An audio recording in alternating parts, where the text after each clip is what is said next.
Hi అండి, అందరికీ good evening. అందరూ బాగున్నారా? అందరూ బాగుండాలి, అందులో నేను ఉండాలి.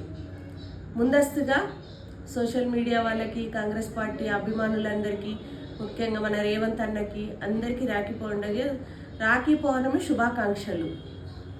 అన్న రేవంత్ అన్న, ఈ సంవత్సరం నీకు రాఖీ కట్టలేకపోతున్నానన్న. నెక్స్ట్ ఇయర్ ఎలాగైనా మీ దాకా వచ్చి మీకు రాఖీ కట్టిన తర్వాత నేనేమైపోయినా సరే అన్న. ముఖ్యంగా మీకు ఎంతమంది ఎలిగేషన్ చేస్తున్నారో, మీ మీద ఎంతమంది మీకు టార్గెట్ చేస్తున్నారో వాళ్ళందరికీ పక్కకు పెట్టేసి, మన కాంగ్రెస్ పార్టీ ఆధీనంలో లేనప్పుడు కాంగ్రెస్ పార్టీని నువ్వు ముందుండి కష్టపడి ముందుకు నడిపించినవన్నా. ఇవాళ కాంగ్రెస్ పార్టీ ఈ పరిస్థితిలో ఉందంటే కేవలం నీ ఒక్కడి ద్వారానే ఇవాళ కాంగ్రెస్ పార్టీ ఉందన్నా. నెక్స్ట్ సంవత్సరం కూడా ఈ ప్రజల మంచి కోరుకుంటున్నావన్నా, నువ్వు ప్రజలలో నువ్వు దేవుడైనవన్నా.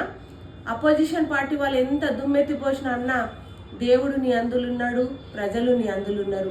అందుకని ఈ చిల్లర మాటలన్నీ పక్కన పెట్టి నువ్వు ఏదైతే ప్రజలకు మంచి చేద్దామనుకుంటున్నావో దాని మీద నీ మైండ్, నీ దృష్టి అంతా పెట్టి ప్రజలల్లో ఇంకా మంచి నాయకుడిగా నువ్వు ఎన్నుకోబడాలి. నెక్స్ట్ మళ్ళీ వచ్చేది కూడా తెలంగాణ సీఎం రేవంత్ రెడ్డి కావాలని ప్రజలందరూ కోరుకుంటున్నారు. ప్రజల కోరికలు నెరవేరుస్తూ రమ్మని మళ్ళొకసారి నీకు రాఖీ పండుగ శుభాకాంక్షలు చెప్తూ నీకు హ్యాట్స్ ఆఫ్ నువ్వు తెలంగాణకి dynamic CM okay, thank you.